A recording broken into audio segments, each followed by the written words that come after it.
تو ہم جگہ جگہ قرآن میں دیکھتے تھے غُرِبَتْ عَلَيْهِمُ الذِّلَّةُ، اللہ نے ان پر ذلت کو مسلط کر دیا ہے. میں بار بار کہوں یہودیوں سے ہماری مراد علی الاطلاق سارے یہودی نہیں ہیں، کیونکہ میرے بیان کو لوگ شارٹ کاٹ کے شارٹ کلپ بنا کے غلط چلاتے ہیں.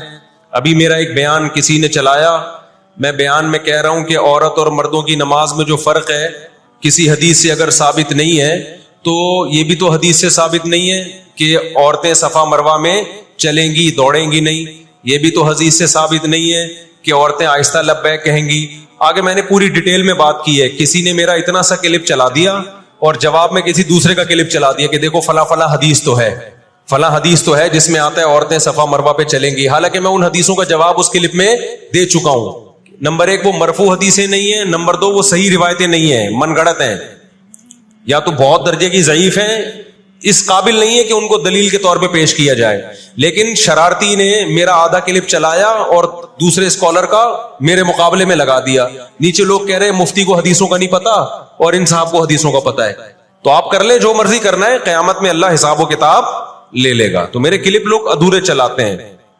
ہمیں اللہ کا شکر ہے، ان لوگ ہم نہیں کہہ رہے ہم بہت بڑے فنٹر ہیں. یہ جو آج کل کے یوٹیوبرز آ رہے ہیں نا، جو نئے نئے اسکالرز آ رہے ہیں، ان سے قرآن کا بھی الحمدللہ زیادہ پتا ہے، حدیثوں کا بھی ان سے الحمدللہ زیادہ پتا ہے. ہم نے جن استاذوں سے حدیثیں پڑھی ہیں نا، ان کے 20-20 سال کے تجربے ہیں حدیث پڑھانے کے، اور وہ اردو میں نہیں پڑھاتے ہیں، وہ عربی میں پڑھتے ہیں، عربی میں پڑھاتے ہیں، اور اسماء الرجال کے بڑے بڑے علامے ہیں. سمجھتے ہو کہ نہیں سمجھتے؟ اور میں نے تو دور حدیث جو کیا ہے نا، دور حدیث ہم نے تو الگ ہی سٹائل میں کیا ہے. ہم پر تو پابندی تھی کہ جب حدیث کا سبق ہوگا تو ہم نے خود عربی کتابیں دیکھ کر، عربی شروحات دیکھ کر لیکچر کو تیار کرنا ہے. سند بھی خود پڑھنی ہے، سند کی بحث بھی، اور پوری بحث بھی خود ہی تیار کرنی ہے. تو اس سٹائل میں جب انسان حدیث پڑھتا ہے تو اس کی استعداد اور زیادہ بڑھ جاتی ہے. آج کل کے جو نئے نئے اسکالر آ رہے ہیں، ان سے کہو کہ بغیر زبر زیر پیش کے نا حدیث کی ایک سند پڑھ کے دکھا دیں.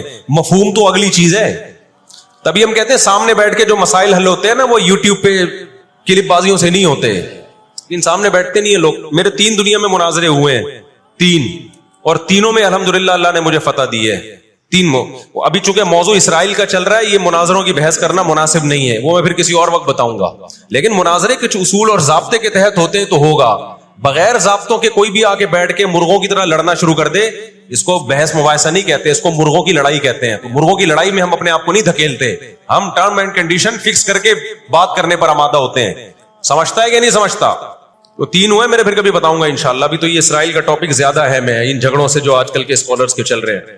تو بار بار میں کہتا ہوں، میرا کلپ ادھورا چلاتے ہیں نا تو کوئی یہودیوں کے خلاف نہ چلائے. سارے یہودی ایک جیسے نہیں ہیں. ہم اسرائیل کے اگینسٹ ہیں، تو ہماری جو لڑائی ہوگی اسرائیل سے ہوگی.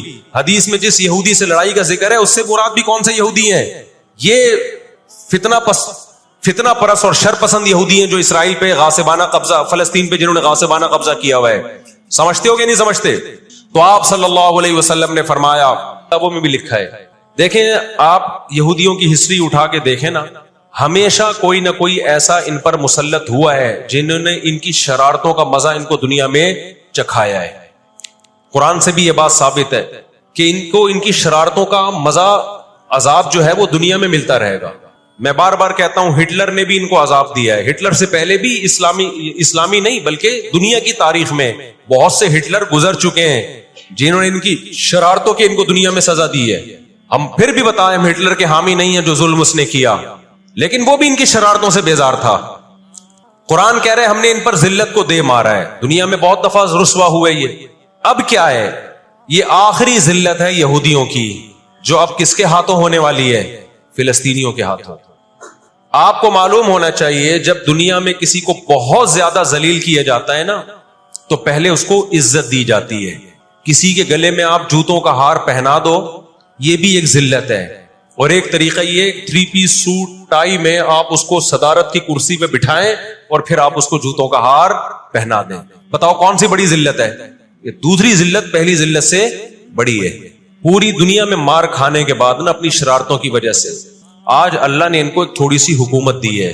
ایک چھوٹا سا کنٹری. آپ اگر اسرائیل کو نقشے میں دیکھیں گے تو کراچی بھی بڑا ہے اسرائیل سے. اتنا چھوٹا ملک، اتنا چھوٹا ملک، اور تعداد بھی بہت تھوڑی. اللہ نے انہیں کچھ وقت پنپنے دیا ہے. اللہ نے کہا ٹھیک ہے، تم دنیا تمہاری آخری شرارت دیکھ لے، اس کے بعد جو میری طرف سے تم پہ مار پڑنے والی ہے اس کے بعد قیامت تک تم دوبارہ اٹھنے کے قابل نہیں رہو. یہ آخری ذلت کا انتظام ہو رہا ہے یہود کا. اور جو فائنل میچ ہوتا ہے نا وہ شاندار ہی ہوتا ہے. کیا خیال ہے؟ سیمی فائنل میں اتنا لوگ دلچسپی سے نہیں دیکھتے, کوارٹر فائنل میں اتنا دلچسپی سے بولو نہیں دیکھتے جو فائنل میچ دیکھتے ہیں. اللہ نے ان کا ظلم پوری دنیا کے سامنے نمایا. آج جو غزہ پہ جو کچھ ہو رہا ہے پوری دنیا کے سامنے اللہ نے دکھا دیا. ایک منٹ رکھیں اس کو. پوری دنیا کو دکھایا نا اللہ نے کیا کر رہے ہیں, یہ کس طرح سے اسرائیل میں لوگوں کو لا کے آباد کیا, فلسطین میں, پھر فلسطینیوں پہ اقوام متحدہ کی 60 سے زیادہ قراردادیں ہیں جس کی اسرائیل دھجیاں اڑا چکا ہے. 60 سے زیادہ قراردادیں, 60 سے زیادہ, جس کو اسرائیل نے ماننے سے انکار کیا ہے. یونائٹڈ نیشن کی بات کر رہا ہوں میں. تو اللہ تعالیٰ ان کو تھوڑا سا پنپنے دے رہے ہیں کہ ٹھیک ہے اس دفعہ سیمی فائنل تم جیت لو, فائنل تک تو پہنچو نا تم, اس کے بعد ہوگا کیا. دیکھو آپ نے سنا ہوگا کہ لاتوں کے بت ہاتھوں سے نہیں مانتے. یہ جو اسرائیل جو کچھ کر رہا ہے نا, اس کا اصل حل مجھے بھی پتا ہے مظاہروں میں نہیں ہے. اس کا اصل حل ہے جہاد. اس کا اصل حل کیا ہے؟ جہاد, جو کہ فلسطینی کر رہے ہیں. میں نے جب لوگوں کو یہ کہا نا کہ اپنے ملک میں پرامن مظاہرے کرو, لوگوں نے کہا لو پرامن مظاہروں میں لگا کے لوگوں کی صلاحیتیں خراب کر رہے ہیں. ہم آپ کو جہاد سے نہیں روکتے, لیکن آپ جہاد اپنے ملک میں کرو گے توڑ پھوڑ کر کے, یا جہاں یہودی ظلم کر رہا ہے وہاں لڑائی کرو گے آپ. تو یہ عجیب منطق نہیں ہے کہ ظلم وہاں ہو رہا ہے, آپ نے اپنے ملک میں توڑ پھوڑ کرنا شروع کر دی. تو اس سے یہودی ناراض ہوگا یا خوش ہوگا؟ وہ تو کہے گا اور اچھا ہے بم دھماکے کرو یار, پرامن نہیں, بہت بموں کے ساتھ کلاشن کوفوں کے ساتھ اپنی کنٹری میں مظاہرے کرو, ہمیں آ کے چھیڑو یہاں پہ. ہم جہاد کے منکر نہیں ہیں, آپ سے زیادہ الحمدللہ جہاد کو مانتے ہیں. لیکن آپ اگر یو کے میں, کینیڈا میں, پاکستان میں, سعودی عرب میں توڑ پھوڑ والے مظاہرے شروع کر دو گے, چاہے غیر مسلم کنٹریز میں بھی, خدا کی قسم اس سے اسرائیل کی جوں بھی نہیں رنگے گی. تو اس وقت آپ جوش سے زیادہ ہوش سے کام لیں. جوشیلی تقریریں کرنے والے بہت ہیں مارکیٹ میں, ابھی نعرے بھی یہاں لگ رہے ہیں, ہم یہ کر دیں گے, ہم وہ کر دیں گے. ان سے پوچھو کیسے کرو گے؟ شام کو گھر پہ جا کے گٹکا کھا کے سو جاتے ہیں وہ. جوشیلی تقریریں کرنے والے, میں مانتا ہوں جہاد ہی ہوگا, لیکن ہوگا کس سرزمین پہ؟ جہاں یہودی لڑ رہا ہے وہیں لڑا جائے گا.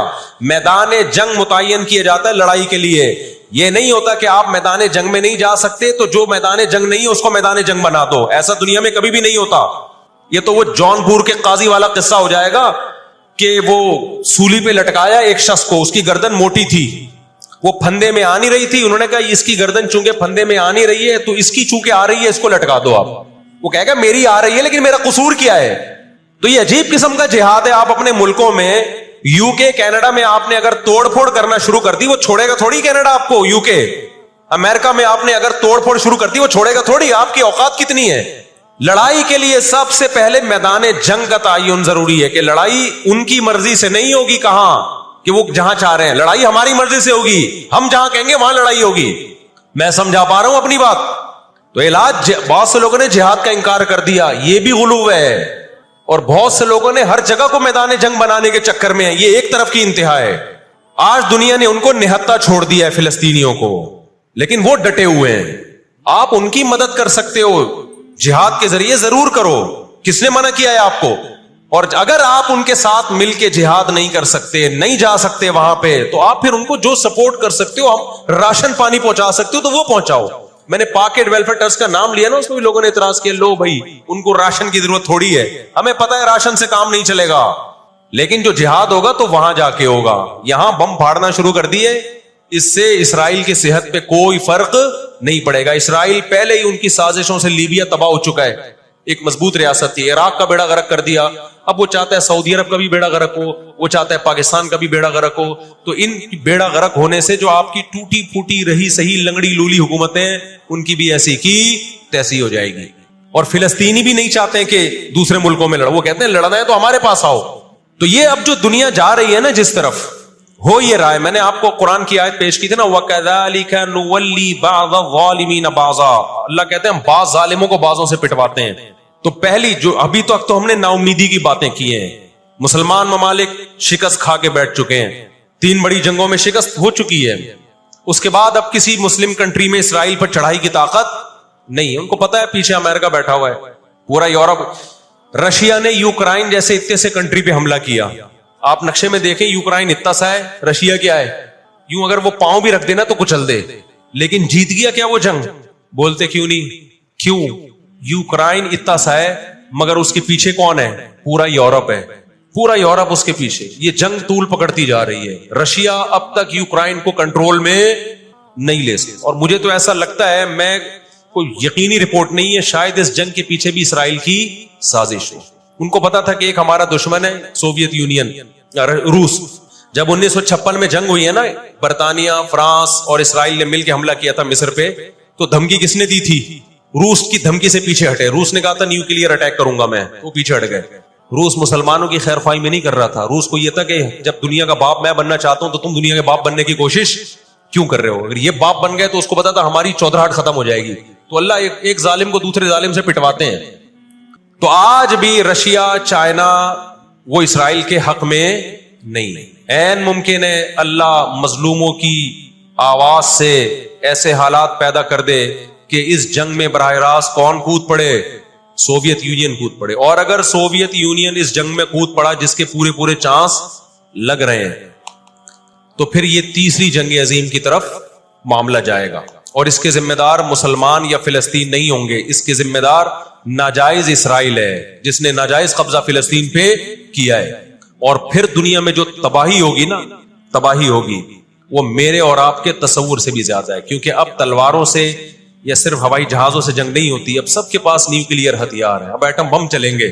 آج اگر دنیا انسانیت پہ رحم کھانا چاہتی ہے, آج اگر امریکہ, برطانیہ, جرمنی, فرانس جو دنیا کے لیڈر کہلائے جاتے ہیں, آج اگر یہ چاہتے ہیں کہ انسانیت کو تباہی سے بچائیں, تو ان کو فلسطینیوں کا ہاتھ نہیں روکنا. ان کو کس کا ہاتھ روکنا ہے؟ جو اصل ظالم ہے نا یہودی, اس کا ہاتھ روکنا ہے. فلسطینیوں کے پاس اپنے دفاع کا پورا اخلاقی حق بھی ہے, مذہبی حق بھی ہے, قانونی حق بھی ہے. تو آج اگر یہ اسرائیل کا ہاتھ زبردستی روک لیتے ہیں تو دنیا بڑی تباہی سے بچ جائے گی. اور اگر یہ دنیا اسرائیل کا ہاتھ نہیں روکتی اور اس جنگ کو بند کرنے کی کوشش نہیں کرتی, تو بھائی جو تیسری جنگ کی طرف معاملات جا رہے ہیں اس کے ذمہ دار یہ لوگ ہوں گے جو دنیا میں تہذیب کے ٹھیکیدار ہیں. یہاں تک بات سمجھ میں آ گئی کہ نہیں آ گئی؟ دوسری بات, ہمیں قرآن و سنت میں اس بارے میں کیا ہدایات ملتی ہیں؟ اللہ کہتا ہے میں نے یہود پہ ذلت کو مسلط کر دیا ہے. اس آیت میں اور اس حدیث میں جو میں نے تقاتلون الیہود والی حدیث پڑھی, اس میں مسلمانوں کے لیے خوشخبری ہے کہ اللہ تعالی نے جیسے بنی اسرائیل انتہائی کمزور تھے, فرعون کا ظلم اور بربریت کا شکار تھے, اللہ سورہ قصص میں کہتے ہیں وَنُرِيدُ أَن نَّمُنَّ عَلَى الَّذِينَ اسْتُضْعِفُوا فِي الْأَرْضِ, ہم نے ارادہ کیا کہ زمین میں کمزور ترین لوگوں کو اٹھا کے زمین کا امام بنا دیں گے, طاقتور پہ غالب کر دیں گے. بہت دفعہ ایسا ہوا ہے, کم من فئۃ قلیلۃ غلبت فئۃ کثیرۃ باذن اللہ. اللہ کہتے ہیں دنیا کے نقشوں میں جو غالب ہوتا ہے, جس کی فتح اسباب کی دنیا میں یقینی ہوتی ہے, میں بہت تھوڑی سی جماعت کو طاقتور بنا کے دنیا کا امام بنا دیتا ہوں. ہمیں اللہ کی رحمت سے اور قرآن اور حدیث کی جو بشارتیں مل رہی ہیں اس سے پوری امید ہے کہ انشاءاللہ یہ جو ابھی حالات ہوئے ہیں یہ فلسطین کی شکست پہ منتج نہیں ہوں گے. انشاءاللہ یہ اسرائیل کی شکست پہ اور یہودیوں کی ہمیشہ کے لیے شکست پہ یہ اس کا نتیجہ نکلے گا انشاءاللہ. اور نبی صلی اللہ علیہ وسلم کی وہ حدیث پوری ہوگی کہ تمہاری جو بڑی جنگ ہوگی, نبی نے کیا فرمایا, اس امت کی ایک جماعت ہمیشہ جہاد کرتی رہے گی. لا یزال طائفۃ من امتی ظاہرین علی الحق, ہر دور میں لڑائی ہوئی ہے, جہاد ہوا ہے. آپ اس ہسٹری اٹھا کے دیکھ, کہیں نہ کہیں جہاد ہمیشہ ہوتا رہا ہے. تو آج بھی ایسا ہوگا. اور بالآخر یہ معاملات اگر بین الاقوامی دنیا نے کنٹرول نہیں کیے تو نبی صلی اللہ علیہ وسلم کی پیش گوئیاں انشاءاللہ بہت جلد پوری ہونے والی ہیں. اور یہ جو ان کو عزت ملی ہے نا, یہ اصل میں بہت بڑی ذلت کی تمہید ہے. جب کسی کی بہت بڑی بےزتی کرنی ہوتی ہے تو اس کو پہلے بہت زیادہ عزت دینی پڑتی ہے. میں اکثر ایک واقعہ سناتا ہوں. ایک آدمی گیا کسی محلے میں, آ کے کہنے لگا اللہ کا شکر ہے اس علاقے میں میری عزت نہیں ہے. لوگوں نے اس میں شکر ادا کرنے کی کیا بات ہے؟ اس نے کہا اگر عزت ہوتی تو آج میری بہت زیادہ بےزتی ہو جانی تھی. آج میں نے ایسا کام کیا کہ میری بہت زیادہ بےزتی ہو جاتی. یہ ایک بہت بڑی ذلت کا پیش خیمائی. ہماری ذمہ داری ہے کہ ہم ان کے لیے دعا بھی کریں, اپنے ملک میں ہم پرامن احتجاج بھی کریں. غیر مسلم ریاستوں میں بھی احتجاج کی اجازت ہے, یہاں ہم نے پرامن ہی کرنا ہے. یہاں توڑ پھوڑ سے کوئی فائدہ ہونے والا نہیں ہے. جوش میں